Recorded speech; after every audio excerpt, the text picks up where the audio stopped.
Hi there, YouTube fans. This is Matt of Post April 6th YouTube channel. Forget about pipes and pipe smoking. I'm going to do another story idea that I never finished, but what I'm going to do is I'm going to read what I've written and I'm going to add a story idea to make the story complete to the best of my ability. This story is about a guy named Marcus Ronald Marky Zipps. Z-I-P-P-S is how his last name is spelled. He was originally from Twin Falls, Idaho. And he had a dad who was making, he wasn't wealthy, but he was making big money for the area. He was a assistant store manager of a lumber yard and hardware store. And he was a good, when he was in elementary school and junior high, he was a good kid, but there was only one incident where he got into a fight. And he got into a fight with a kid who was a bad guy, a bad bully.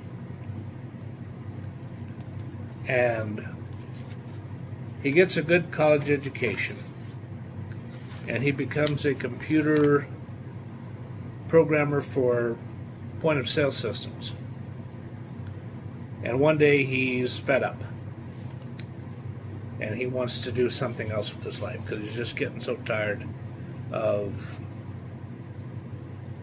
more of the same and daily routines that he's been going through for several years. So why don't I go ahead and get started reading. Marcus Ronald Marky Zipps, because he liked to be called Marky, is a man who was born on December 11th, 1980. He was born in the back seat of a car because his parents weren't poor, but his mother all of a sudden just really starts going into labor so heavily. She had, a doctor just happened to step in because he just happened to be at the restaurant that they were at when this happened. And this didn't happen in Idaho. This happened in Las Cruces, New Mexico. So anyways, I'll go ahead and keep reading. So at 2:14 p.m. in a town that was far away from his home, his place of birth was Las Cruces, New Mexico. He was 2 weeks premature. The reason he was born in Las Cruces was his mother, Martha Tamara Jones Zipps, was on vacation from Twin Falls, Idaho, to pay her last respects to her Aunt Andrea, who died of a rare blood disease at the age of 66. The aunt died, not the mother, because the mother was only probably in her 30s or late 20s when this was going on. A couple of days after the funeral, she stayed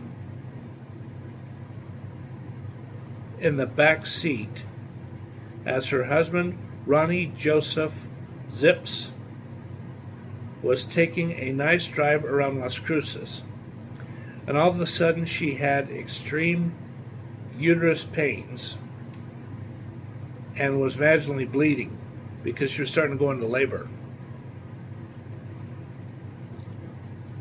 Ronnie pulled over at a nice family restaurant called El Rondo's American Mexican Diner and proceeded to get on the payphone and got information about having an ambulance arrive at once. After contacting emergency communications so they would take his wife to an emergency room. 45 seconds after the emergency call ended, Martha screamed because the water was breaking. And Ronnie rushed in to the restaurant, and the staff was more than helpful. Because I didn't make it clear, because after the phone call was made, he rushed in to, ask for some first aid stuff or whatever. But, well, anyways, the story is read because what happens is pretty miraculous, and it's very highly skilled medical care that helps save the day for Martha.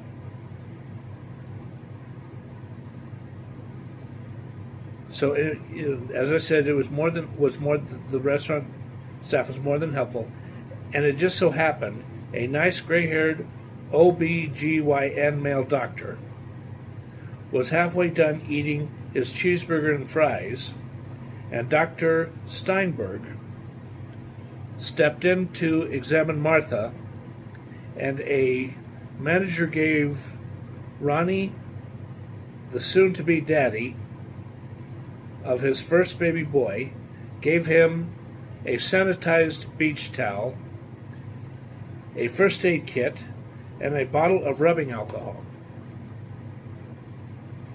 Right after Dr. Steinberg gave her a basic examination, the ambulance siren is loudly blaring, and they arrived just in time. After the paramedics arrived, they knew that the baby was going to have to be delivered inside the car. Well, the labor did not take very long, and 22 minutes later, again at 2:14 p.m., Mountain States time, and then Martha and the new baby boy were delivered. No, wait a minute, let me say that again. And then Martha, the new-born baby, were delivered, placed onto the stretcher, and driven to the local community hospital. After Marky was delivered and then transported to the maternity care division of Las Cruces Community Hospital, and Martha, a new mother of a 8-pound, 7-ounce newborn baby boy. She remained in the hospital for 5 days, and then after she was released, she lived at her Uncle Clinton for 3 more weeks so that Martha would comply with the doctor's orders and remain there and give lots of care for the baby.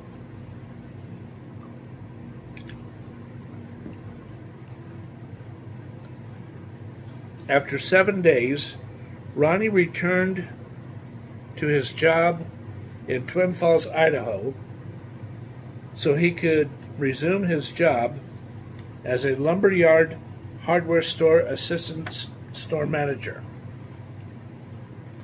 and make a lucrative yearly salary of $27,500 per year.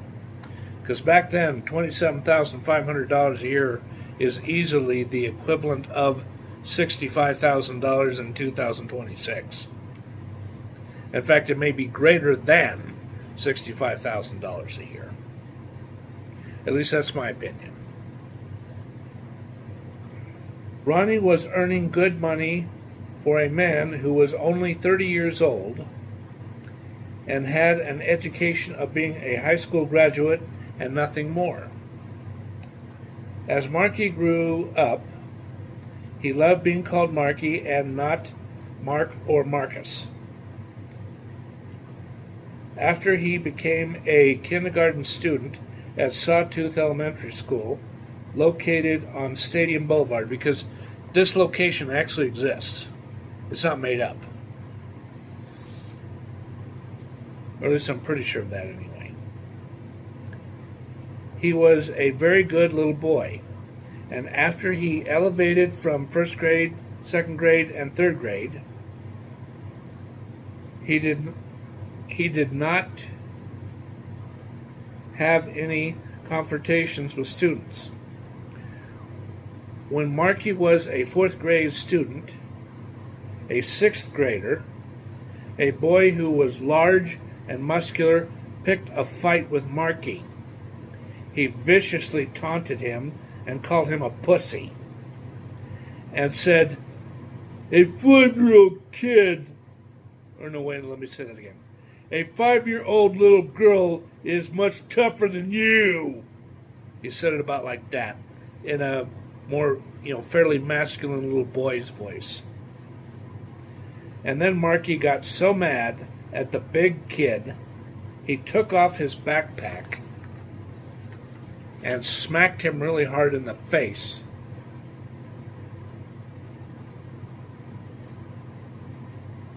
With the backpack. Because he took it off and he used the backpack as a weapon.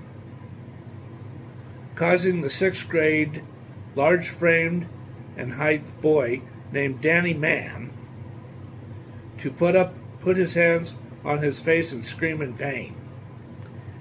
And then slipped to the ground as he was sliding down on his backside, leaning up against the wall.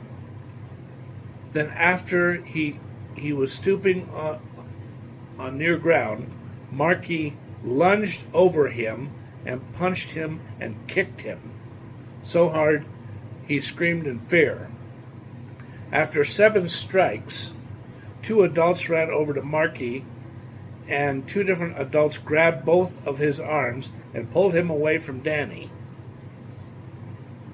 And then he was escorted into the school's principal's office.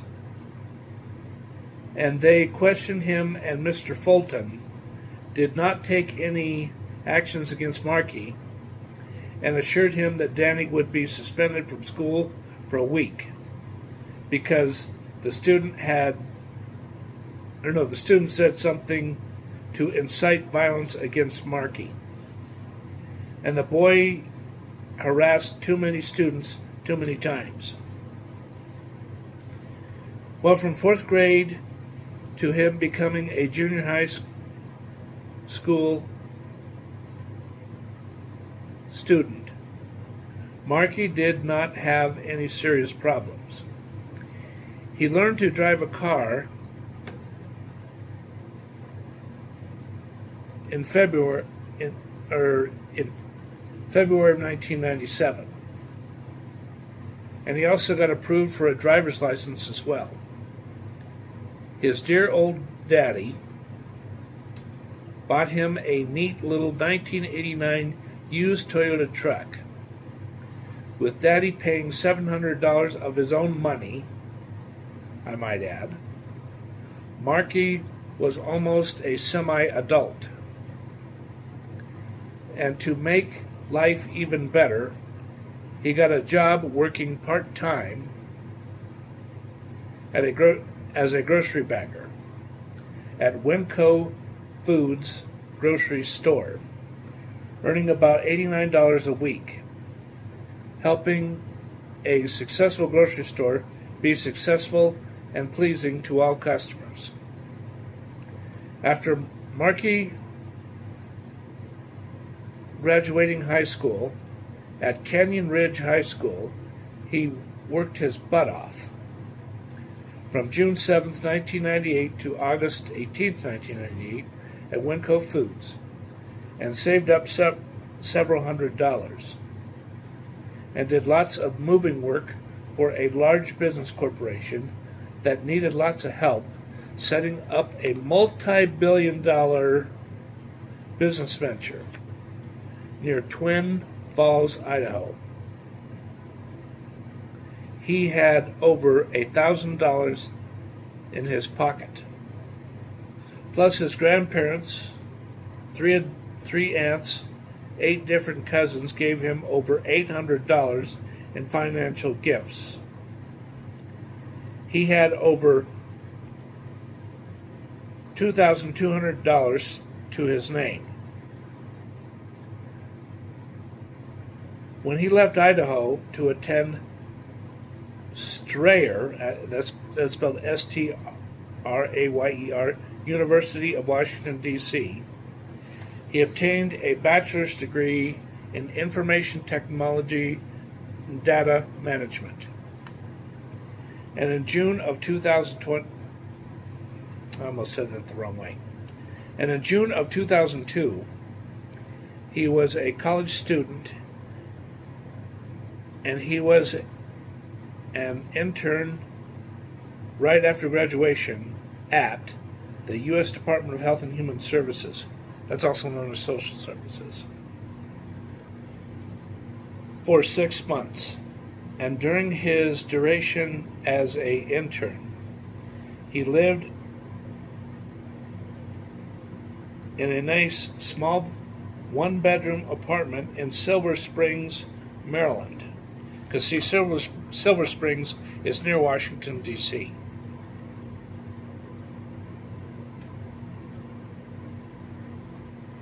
Then, in January of 2003, he moved to Lakewood, Colorado, to get a job with a credit card processing server corporation called Imi-Pos Incorporated, or Imi-Pos Inc., a corporation that was worth over $25 billion. That's big time, for sure. He loved the job well and went from making $35,000 in 2003 to earning over $69,000 a year by the end of the year 2013. Yeah, $69,000 in 2013 was, I mean, you weren't wealthy, but that wasn't chump change. That was, you were in the upper middle class or close to the upper middle class. The year 2014 began on a positive note, and in January of 2014, he took a trip to Isles of Palms, South Carolina, and had a very fun time there. March, April, May, and June were business as usual at Imi-Pos, where he worked as a manager. Let me say that again. Where he worked as a manager of data and server readouts. And that job was the type where he, one, really had to do a lot of very heavy concentrations. You know, he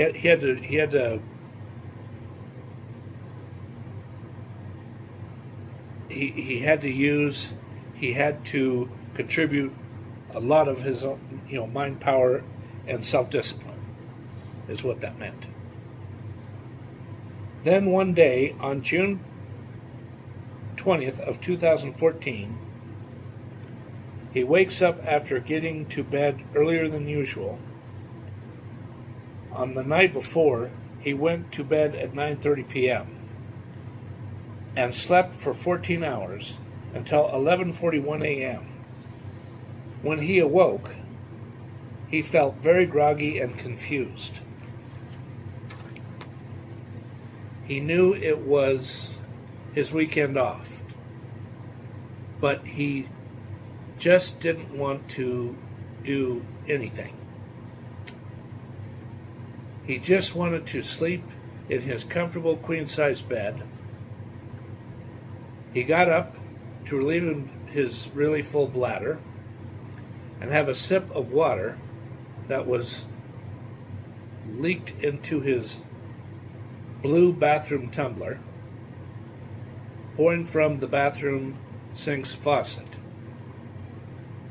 After that, he returned to his bedroom and laid in bed, just feeling sick and tired of lots of things. He just didn't want to work for Imi-Pos anymore. He wanted to look different. He did not any longer want to look... Wait, let me say that again. He did not any longer want to be a clean-shaved businessman. He wanted to grow a beard and have a little bit longer hair. He did not want to wear a suit, dress shirt, necktie, dress shoes, and dress slacks anymore. He wanted to wear casual, short-sleeve polo shirts and or a t-shirt and nice faded blue jeans. He did not want to be a non-smoking snob anymore. He wanted to smoke a premium cigar when he was in the mood. He didn't want to eat salads and entrees that had white chicken meat. He wanted to have a good old cheeseburger and fries. He didn't want to drink light beer anymore. He just didn't like the taste of Budweiser, Miller, Michelob, Corona, and other beers. He wanted to drink high-end scotch and bourbon. The types of bourbons that good old Southerners drink. He didn't want to be without owning a firearm. He had desires to own a pump shotgun 12-gauger. He wanted a Smith & Wesson 357 Magnum with a 6 or 8 inch barrel revolver, and he wanted to own a semi-automatic 30-06 rifle with a good scope. So what he does, because at this point, this guy, with what he has in stock and what he has in monies he's saved up, and being paid a few thousand here and a few thousand there for a little bit of consultant work that he would do, not for Imi-Pos, it would be something that he would do when he was not working there, an evening job or a weekend job. He decided to go into Imi-Pos that Monday morning, and he was going to turn in and it would be typed up on his good laptop computer, a letter of resignation, and that he was going to resign within 2 weeks. And as he is resigning, he's starting to grow a full beard. Yeah. He does no drinking of alcohol of any kind while he's on the job. But the one thing he did do when he was on his lunch break, because he would have an hour to go on a lunch break, he took a few puffs of a cigar from a friend of his that he knew, and he liked it. And he did this, he popped in an Altoid or did this, that spray breath refresher. I think it was called Banaka or something like that. They still might make it, but it might be hard to find. And after the 2 weeks were up, he doesn't get really loaded. But what he does do is he hits a few bars, and he doesn't try to pick up women or any of that stuff, because he's worried that he's going to try to pick up the wrong woman because either she's going to be a problem, or she's going to be really nice to him, and some guy's going to come over and pound his head in. Yeah. He don't do no picking up of women, because he knows that's doing that in bars. It could wind up being a really bad situation. And after he's been just doing what he wants to do, and he's sort of looking for a little job. He does a little bit of looking, but not much. He even considered working as a cashier for Whole Foods, and he also told me the idea of being a cashier for Vitamin Cottage Natural Grocers store. And he also was thinking about starting a cigar shop, because in his apartment he's allowed to do this. He's allowed to smoke inside his apartment, but when he leaves the apartment, he can't have a cigar lit cigar between his fingers, because that's a no-no. Because if he's caught by a maintenance man, or by a security guard, or by a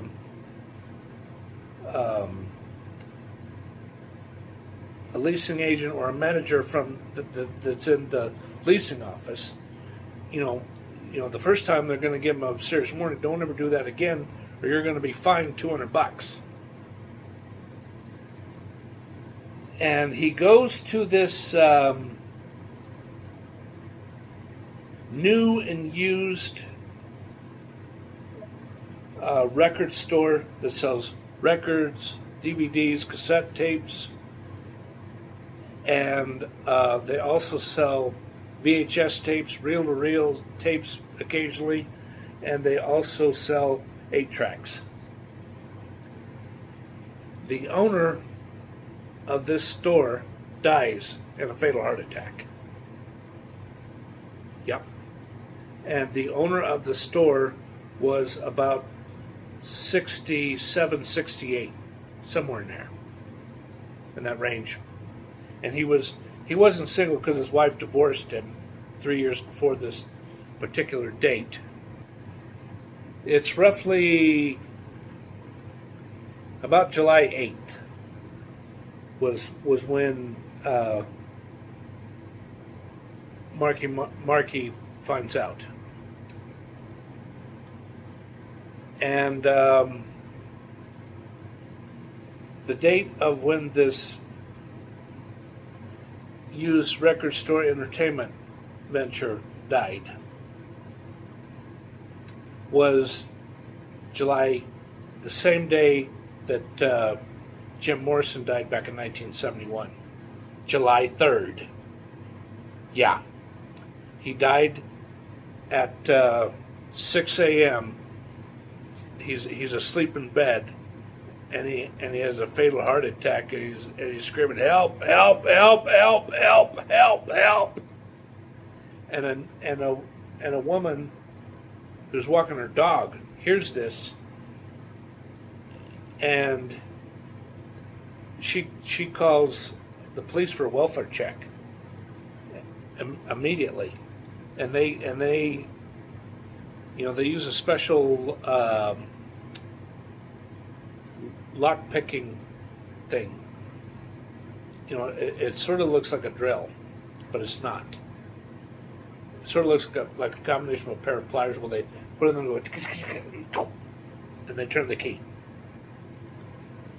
And they go in, and he's deceased. They can tell he's deceased. And what they do is they call the paramedics. And the paramedics then call the morgue. Yeah, it was somewhere between 6:20 and 6:45 in the morning when this place dies. So then, and how Marky finds out about this is there's a big thing right by the cash register that has a, the date he was born and the date that he died in memory of him. The owner's passed away. And it just says, that the owner, the new owner and management of this wonderful used record store is uncertain. And the assistant manager of the store is on sick leave.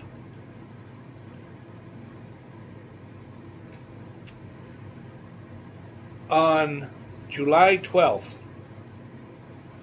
and this assistant manager, we'll call the assistant manager, a lot more men than you think have the first name Ford. So his name is Ford McFadden, McFadden. Ford McFadden. He's going from bar to bar to bar, and he's trying to drive home, and he's really drunk. I mean, really drunk. I mean, after the third place, he drank so much that they kicked him out. They said, "Get out or else. We're calling the cops. You're too drunk to stay here." And he just leaves. And he's driving home speeding over 100 miles an hour, and he slammed into a Winnebago that was on a residential street, and he dies in a fatal car accident. On July 15th or 16th, he goes in, and the acting shift manager, general manager, tells Marky that if you want to purchase this place, it's up for auction by the Colorado Department of Revenue, and you need to be there at 8 a.m., preferably before 8 a.m. And there's a good possibility you can get this place of business for less than $30,000. Yeah.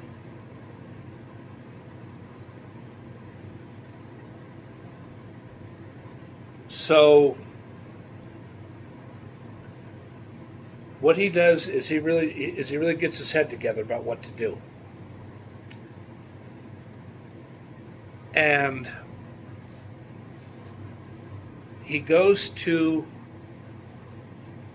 a bank that it's the type of bank that only does business checking accounts and business loans.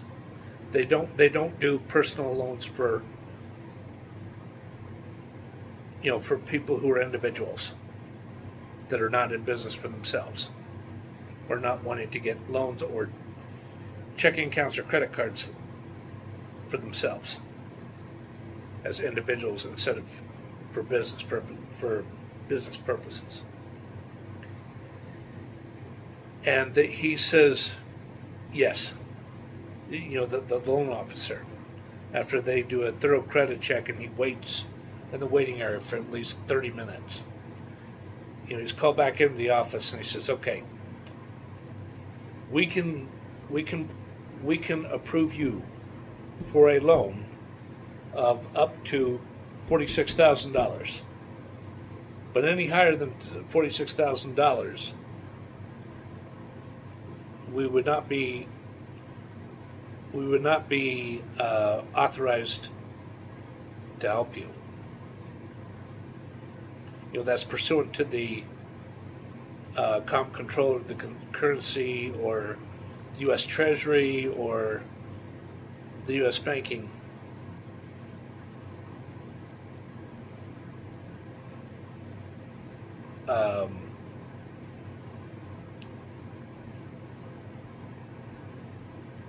governmental organization. And so what he does is he shows up for the I think I said the 18th and maybe the 19th. And he shows up at 8 a.m. and there are 4 other people, meaning 4 other contenders. And it's an auction. After they've all filled out the necessary paperwork that they need to fill out. And the starting bid is $17,500. And he says, anybody go higher than $17,500? And they go, yes. And then the guy raises his hand or goes, whoo, something like that.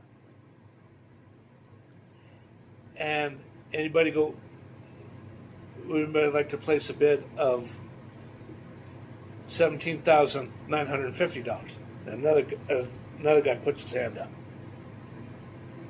And he says, would anybody like to place a bid of $18,550? And another guy puts his hand up. There's a bidding war. And it just keeps going up and up and up and up and up and up and up and up and up until they get to $36,455. And he raised his hand on that. And he said, would anyone like to go any higher than $455,000? Going once, going twice.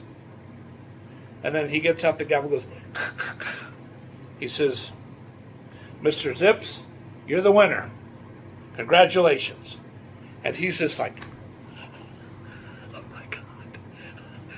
And he's just kind of like jumping up and down, his feet's going like this. He's like, he starts to cry because he's so happy.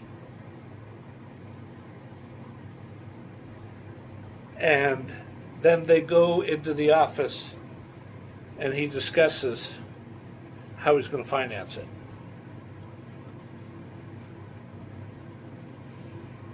And then about a week later, after he's gone back to the bank and talked it over, and he has some type of formal documentation to bring with him, he goes in the next day after that appointment at the bank, and he brings everything in. And he says, okay, I'm going to need to talk this over with the bank. He says, why don't you go home, and then I'll call you back later, today or tomorrow. He didn't call later back that day, but the next day, around 8 a.m., when Marky is asleep in bed, his smartphone rings. And he tells him, he says, okay, we can work out a deal. But I suggest we have a meeting at the commercial bank's office. Not in the Colorado Department of Revenue. And they go there, and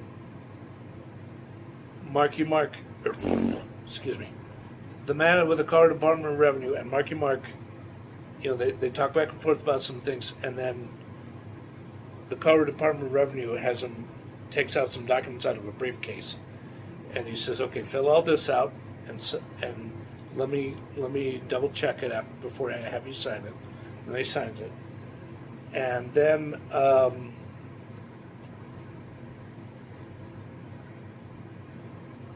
what happens is about a week later, he's called at about 1:30 p.m. And he says, okay, everything's officially certified. We have to have you come into the Colorado Department of Revenue, and we have to go over some things with you and have you sign some things.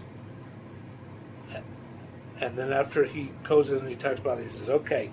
He says, you call them and you touch base with that man who was the acting general manager, who was a shift leader, and talk over when you can come in and start getting up to snuff on how things work. Yep. And then what happens is Zips really starts to spend a lot of his own personal time when he's not there for like at least 8-9 hours, really working away and going through the whole inventory on his own time. He starts looking into distributors, and by this time he doesn't have a suit and tie. I mean, he's got a fairly thick, full beard, and he's grown out his hair a little bit longer. And he doesn't do this every day, but I would say at least 2-3 times a week. He's got a decent humidor inside his apartment. He gets out a nice Fuente, and he chops off the thing, and he gets out a nice, I think it's called Zycar or it's spelled XIR something, AR something, Zyar or something, lighter, and he lights it, and he smokes a cigar. Yep. Well, this video has already been 42 minutes, and it's getting quite late for me. It's about time for me to hit the sack and get some sleep. I hope everybody found this story idea interesting. I told this the best I could about how I think things would go. Thank you, everybody, and goodbye now. Thanks. And for all you people who love things at record stores that you don't afford, don't steal it. Because if you are, you're scum. I mean it. Don't steal. That's evil.